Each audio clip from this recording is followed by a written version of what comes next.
సర్వలోక సంపన్నుడైన దేవుని యొక్క మహా కనికరమును గుర్తు చేసుకుంటూ ప్రభువు మన జీవితంలో దయచేసిన మరొక ఈ పరిశుద్ధమైన దినమును మనము స్మరించుకుంటూ ఈ దినమంతయు దేవుని యొక్క కృపా కనికరమును మనము ఈ ఉదయకాల సమయమున మార్నింగ్ మన్నా కార్యక్రమం ద్వారా మనము కోరుకుందాము.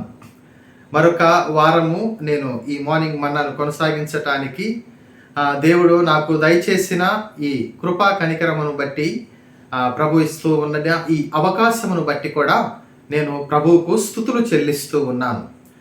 మనము ఈ కార్యక్రమమును ప్రారంభించుకోక మునుపు దేవుని యొక్క సహాయతను మనము ప్రార్థనాపూర్వకంగా కోరుకుందామండి. ప్రార్థిద్దామా? పరలోక ప్రభువా, ప్రేమ కలిగిన తండ్రి, నిత్య నివాసి అయిన ప్రభువా, ఈ నూతనమైన వారములోనికి మేము అడుగు పెట్టగలిగినట్లుగా మీ సహాయత మా ఎడల కనపరిచారు. అందును బట్టి మీకే స్తుతులు. ఈ కార్యక్రమం ప్రభువా దినదినము అనేకమైన ప్రాంతములకు విస్తరింపబడటానికి మీరు అనుకూలత దయచేస్తూ ఉన్నారు. అందును బట్టి మీకు వందనములు. ఈ ఉదయకాల సమయమున ప్రభువా, ఈ దినమును ప్రారంభిస్తూ ఉండిన ఈ గడియలలో మీరు మాతో మాట్లాడండి, మమ్మలను దర్శించండి. మాకు ఈ దినము కావలసిన ఆత్మీయమైన ఆహారం వాక్య లేఖనాల ద్వారా మాకు దయచేయమని కోరుకుంటూ క్రీస్తు యొక్క పరిశుద్ధ నామమున ప్రార్థిస్తున్నాము, పరిశుద్ధపు తండ్రి. ఆమేన్, ఆమేన్. ఎంతో సంతోషం అండి. మన ప్రభువు మనకు తోడుగా ఉండి మన చెంత ఉండి మనల్ని నడిపిస్తూ ఉండిన దేవుని యొక్క కృపా కనికరమును స్మరించుకుంటూ ఆయనను స్తుతిస్తూ ఆ ప్రభువును గణపరుస్తూ మనము ఈ మార్నింగ్ మన్నా కార్యక్రమమును ఆరంభించుకుందాం. మనకు కలిగిన దేవుడు ఎంతో ఆత్మ నడిపింపును దయచేసిన దేవుడండి. ఎక్కడను చూసినను, ఎవరి యొక్క జీవితముల్లో మనము చూసినను దేవుని యొక్క ఆత్మ నడిపింపు చేత నడిపింపబడుతూ ఉండిన జీవితాలు ఎంతో ఉన్నతముగా మనము ఉండినట్లు మనము గ్రహించవచ్చు. ఆయన ప్రతి ఒక్క విశ్వాసికి తన యొక్క నడిపింపును దయచేయచ్చు వస్తూ ఉన్నాడు. రక్షింపబడిన విశ్వాసులకు, రక్షింపబడిన ఆత్మలకు ఆయన యొక్క ఆత్మ చేత మన యొక్క అంతరంగమును నింపుతూ ఉంటాడు. ఆయన ఆత్మ మన హృదయాంతరంగములో నిలిచి ఒక గొప్ప కార్యము చేస్తూ ఉన్న విధానమును మనము స్మరించుకోవాలి. రక్షింపబడిన వారికి మాత్రమే ఆ పరిశుద్ధాత్మ దేవుడు తన యొక్క నడిపింపును దయచేస్తూ వస్తూ ఉన్నాడు. ఎవరైతే తన రక్తము చేత కడగబడతారో, ఎవరైతే క్రీస్తు రక్తము చేత విమోచింపబడి ఉంటారో వారికి పరలోకమందున్న దేవుడు త్రిత్వములో ఉండిన పరిశుద్ధాత్మ దేవుని యొక్క సహవాసమును ఒక గొప్ప వరముగా ఇచ్చుచూ ఉన్నాడు. ఈ దినమున నీవు దేవుణ్ణి ఆరాధిస్తూ ఉన్నావు అనగా, నీవు దేవునితో సంభాషిస్తూ ఉన్నావు అనగా, నీలో పరిశుద్ధాత్మ దేవుడు నిలిచి ఉన్నాడు అని నీవు గుర్తుపెట్టుకోవాలి. ఈ సమయమున మనకు ఉన్న ఈ గడియలలో అపోస్తుల కార్యము నుండి కొన్ని వచనములు మనము ధ్యానము చేయడానికి ప్రయత్నిద్దామండి. అపోస్తుల కార్యము 1వ అధ్యాయం నుండి మనము చూస్తే పరిశుద్ధాత్మ కృమ్మరింపును, దేవుని యొక్క సహాయతను, ఆయన పరిశుద్ధాత్మ దేవుడు నడిపింపును మనము చూస్తూ ఉంటాము. ఈ అపోస్తుల కార్యము అంతటిలో ఆత్మను గురించి, పరిశుద్ధాత్మ దేవుని గురించి 7 సార్లు 7 వచనములలో దేవుడు ఆయన యొక్క సహాయతల గురించి వివరించి ఉన్నాడు. అందులో మనము క్లుప్తముగా మన కాల అనుగుణము బట్టి, కాల పరిమితిని బట్టి కొన్ని వచనములు మనము ధ్యానం చేయటానికి ప్రయత్నిద్దాము. మొదటి వచనము 1వ అధ్యాయములో ఉన్నది. 1వ అధ్యాయంలో 16వ వచనాన్ని నేను చూస్తూ ఉన్నాను. సహోదరులారా, యేసును పట్టుకొనిన వారికి త్రోవ చూపిన యూదాను గూర్చి పరిశుద్ధాత్మ దావీదు ద్వారా పూర్వము పలికిన లేఖనము నెరవేరవలసి ఉండెను. పరిశుద్ధాత్మ దేవుడు పరిశుద్ధాత్మ గురించి ఏమంటూ ఉన్నాడండి ఈ వచనములో? ఇక్కడ మనము చూస్తే పరిశుద్ధాత్మ దేవుణ్ణి ఒక బోధకుడిగా మనము చూస్తూ ఉన్నామండి. రాబోతూ ఉన్న సంగతులను గురించి పరిశుద్ధాత్మ దేవుడు వివరిస్తూ ఉన్నాడు.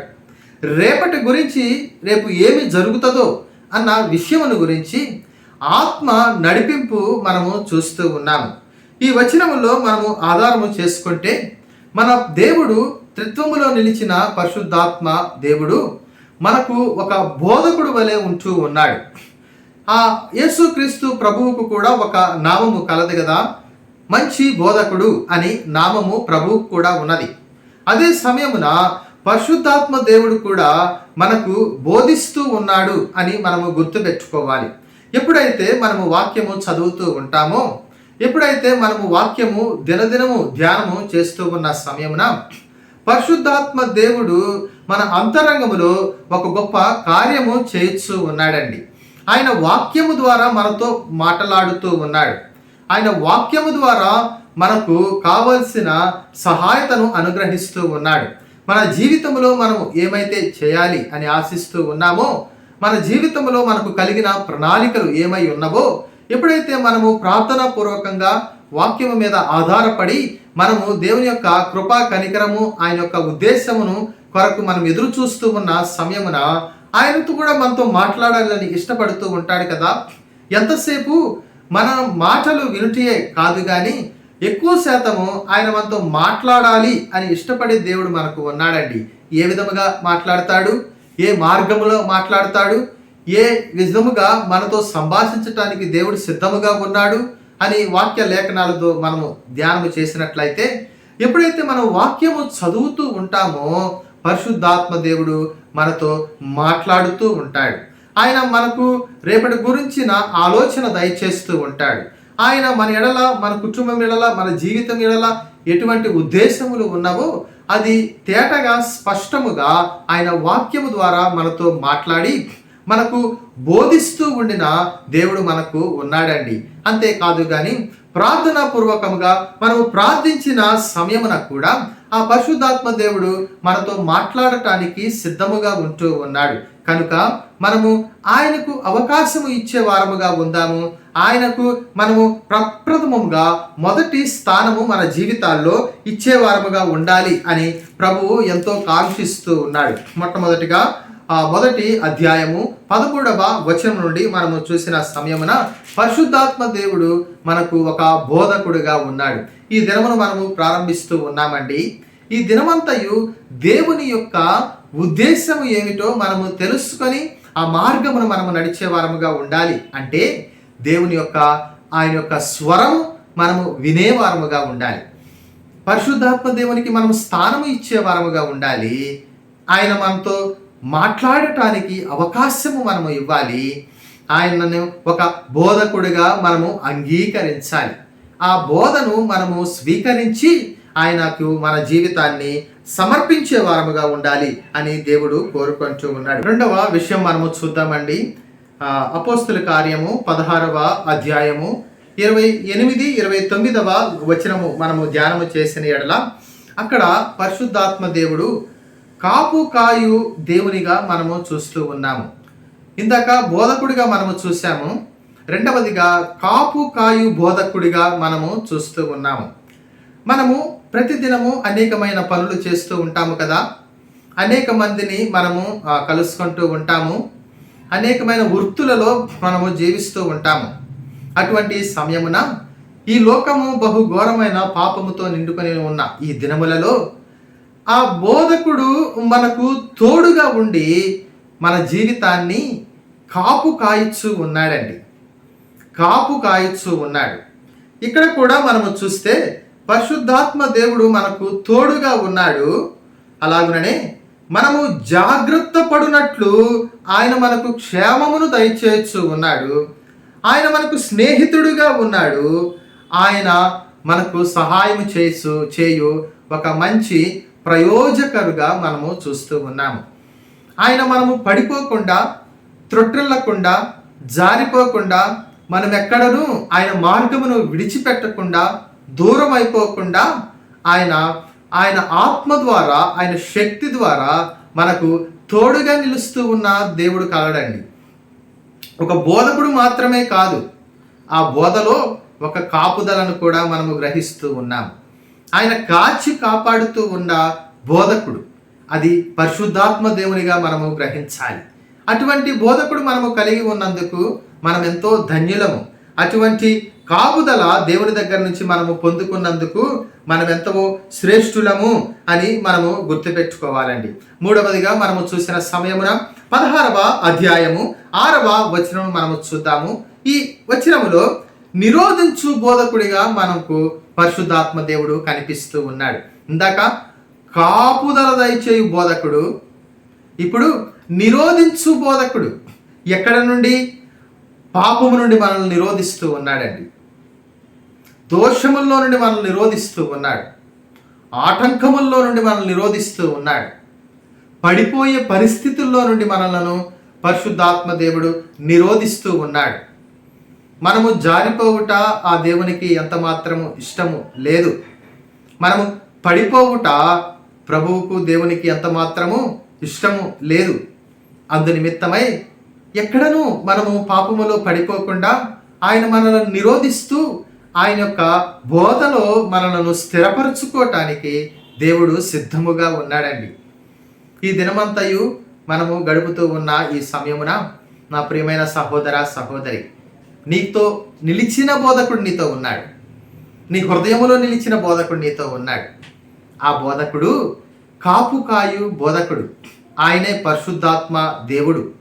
ఆ పరిశుద్ధాత్మ దేవుడు నీ హృదయాంతరంగంలో నిలిచి నీకు కావలసిన బోధను దయచేస్తూ ఉన్నాడు.